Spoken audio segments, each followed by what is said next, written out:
Hello, I'm Professor Halsey, and welcome to the Activity 3 After Party. And here we're going to look at our history command, making, removing, copying, and moving files and directories, and adding users and the password for the users, and adding groups, and user mod, changing the permissions for the user. Alright, so let's start with making, removing, and copying files. That way when we go to our history command over here, we'll actually have some things to look at in our history. So if I want to create a file, I do what's called touch, and I give it the name of the file I want to create. Alright, now let's say I want to take a listing and send that into a file. Then that way the file actually has something in it. It's going to have the output of our long listing in file 1. All right, so let's look at it here. And then we're going to take that and redirect it to file 1, right? Okay, so if I cat file 1, you'll see that what's in it is the output of the ls command, which is exactly the same that I'm seeing up here, minus the color. Alright, so let me do just a regular ls, and you see it's a little bit different, doesn't have all the details, so we're going to do a ls and redirect that output to file 2. Then we can cat file 2 and see what's in file 2. And you're like, why are you doing all of this? That's not what's over there. Okay, we're getting there. I got to create a couple files first to work with. So now I've got file 1 and file 2, and I'm actually going to take file 1 and file 2 and send them into file 3.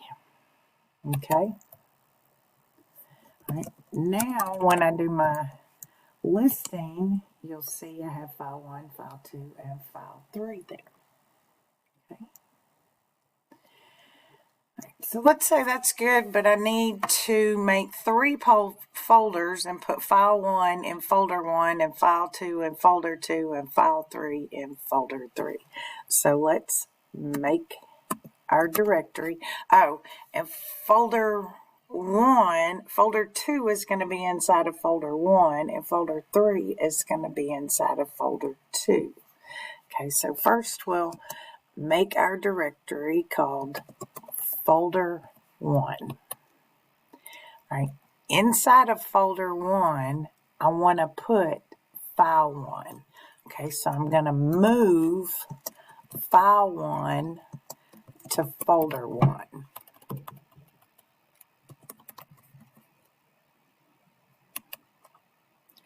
Okay, now we're going to learn about a nice little command called tree, and I can put the uppercase L command with it and tell it how many levels to show me, 2, 3, or 4 in the tree up to, I don't know, I haven't gone that far up.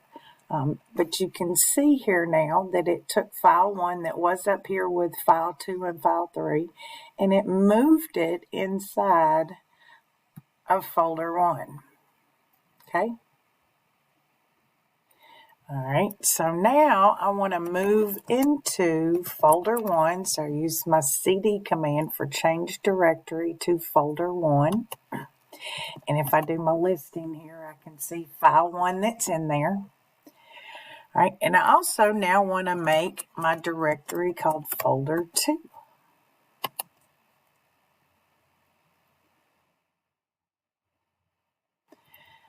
All right, now.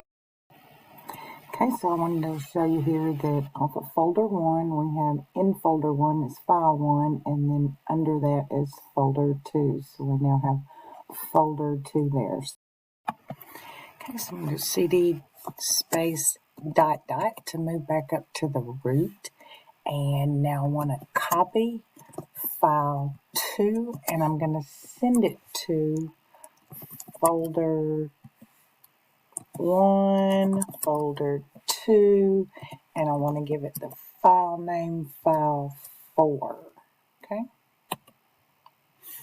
Alright, now we'll run our tree command again, and look at there, we have folder 1 with file 1, folder 2.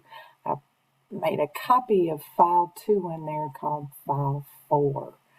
So, perfect. Alright, now we're going to change directory into folder 1. And from there, we change directory into folder 2. Alright, whoops, folder 2. And now you'll see here that that's where I am with file 4. So it is there. And I'm going to make my directory called folder 3. Alright, so for folder 3, I'm going to go back to my root. Alright, so we did one move and one copy where we renamed.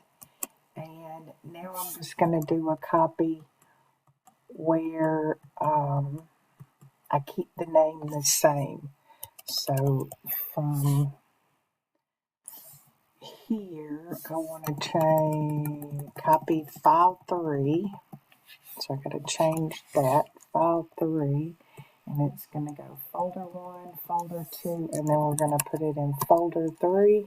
And I don't want to change the name, so I'm not giving it a new file name off of there. Alright. Alright, now let's do our tree again. Whoops. Backwards capital L.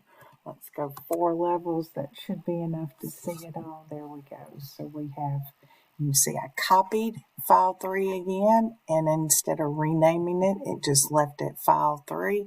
So now I have folder 1, file 1, folder 2, more or less file 2 with a new name file 4, and folder 3 with file 3.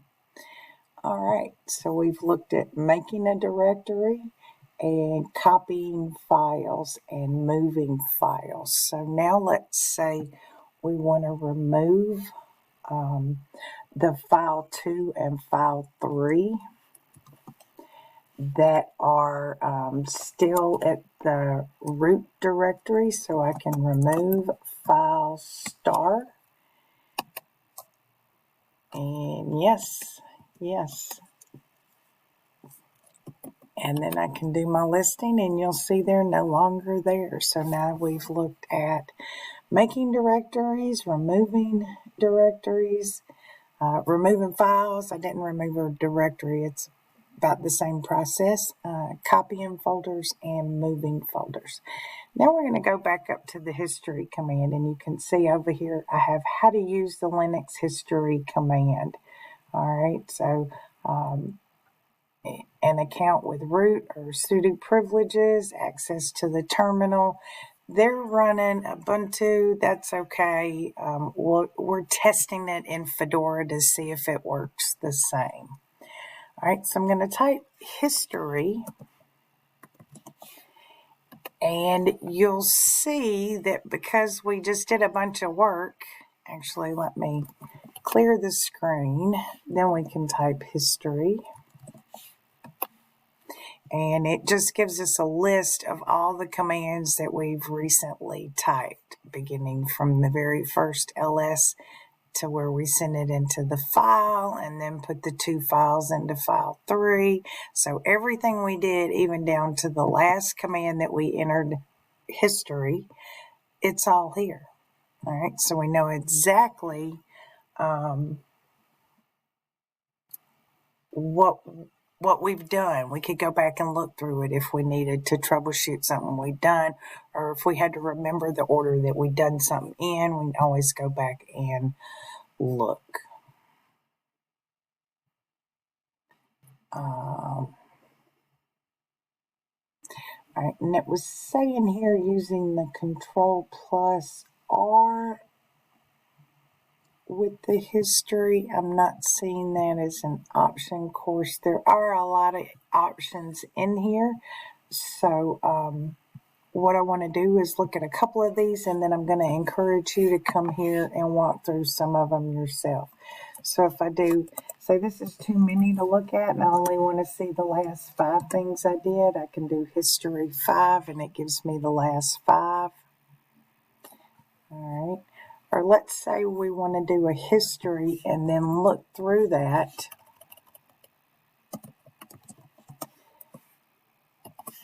So we use our grep command to look through it for all the entries of LS that we did. And you'll see there were quite a few of them. Okay, and I also know history -N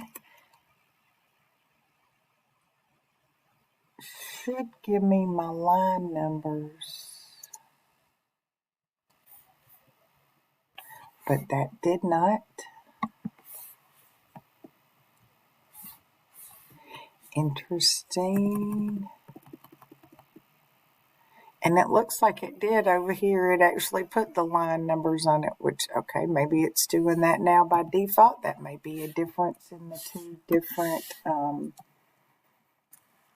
Fedora and Ubuntu.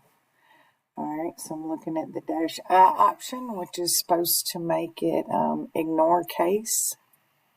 Actually, no, I think that should go in my grep command, so maybe doing that in the wrong place.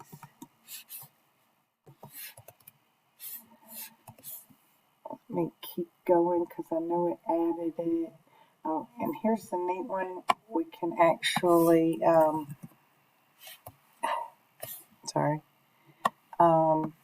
clear all this out. And we're going to go into and edit the .-rc file. Okay, we're going to scroll down till we see, if we don't see export this time, we're going to come down to the very bottom, add a blank line,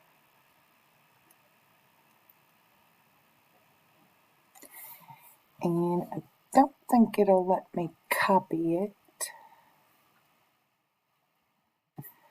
but we're going to export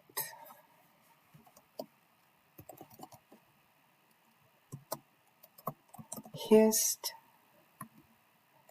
time format equals quote percent lowercase c space end quote. Okay. All right.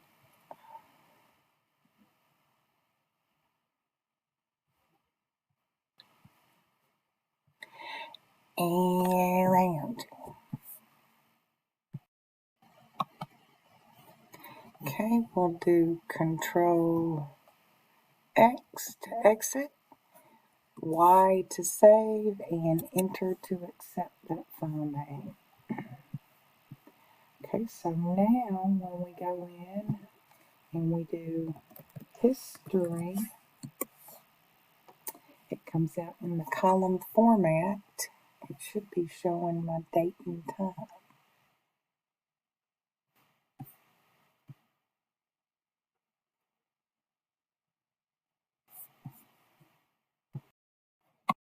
Okay, so let's close it out, open it up, and run it again. And now it displays my date and time for each of the commands that was issued. That's pretty cool and can come in handy if you are trying to track a hackers. Just wanted to mention that one. That using this history command is very popular and something that can really help you trace people's steps on the network. Again, I would go back through and work any of these other examples that you find interesting and just see how much more in depth you can get into the history command. You can even delete your history and know that nobody can track your movements. All right.